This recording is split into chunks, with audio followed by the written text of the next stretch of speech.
Right. I work with startup founders on a daily basis, coaching hundreds of founders in the last couple of years.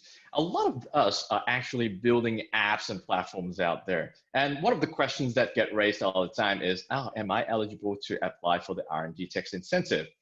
Today, I've got an expert with us on R&D Tax Incentive. Ben. Hello, Ben. G'day, Jonathan. How are you doing?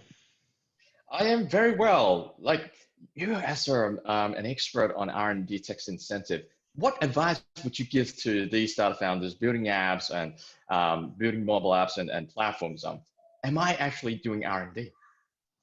It depends. It depends. So, software doesn't get a good rap in the R&D tax incentive realm. What you need to look at is what you're doing. So everyone comes to me and says, I'm developing an app, it's never been done before, and that while that may be true in a market sense, it may not be true in an R&D sense. So you need to look whether that technology that you're developing has been replicated in any other industry all around the world. So that's probably the first step.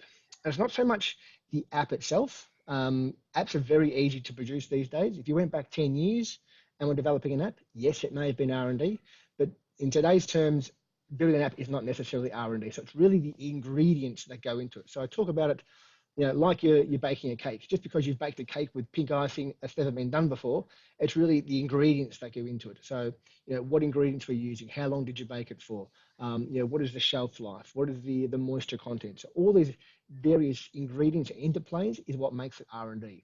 So if you look at your app, what are the integrations that this app is having? If it's more just taking a paper-based process and digitizing it, that won't be R&D. But if your app is interfacing between other systems or other databases, or there's APIs involved where you've got a lot of connections, that would be a better indication of R&D. Right. You mentioned a very interesting point. Like if the same process or the same component has already been done in an other industry, then doing it again for this particular industry or tailoring it might not be considered R&D. Is that a good understanding of it?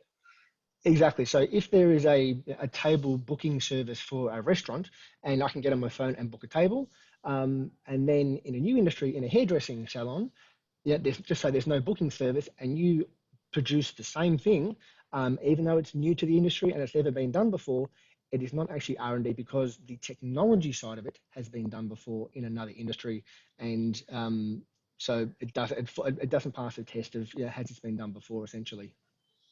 Right. Okay. So as a founder of a mobile app, what are some of the things that we should be mindful of if we want to go down the path of applying for R&D tax incentive? Are there certain documentation that we have to do along the way so that we are more prepared? How does that work? So first of all, you need to do your research.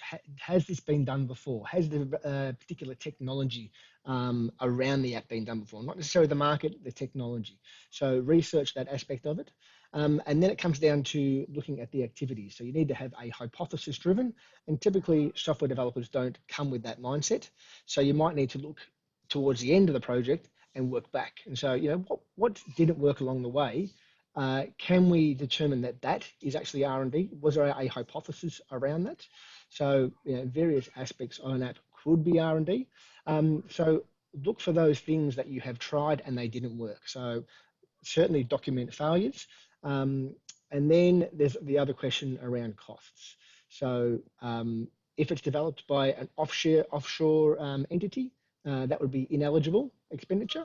And also, if the person developing the app is the founder, they might not have actually charged the company any costs for developing that app. So therefore, sweat equity is not regarded as eligible expenditure. So you need to find that point where it actually does become eligible expenditure. Right. Thank you, Ben. Okay, if there are any founders who need help in that regard, how did they get in contact with you? So you can just Google R&D Tax Consultant and they'll generally find me. Otherwise, just look at bulletpoint.com.au. Great. Thank you so much for your insights, Ben. Thanks, Jonathan.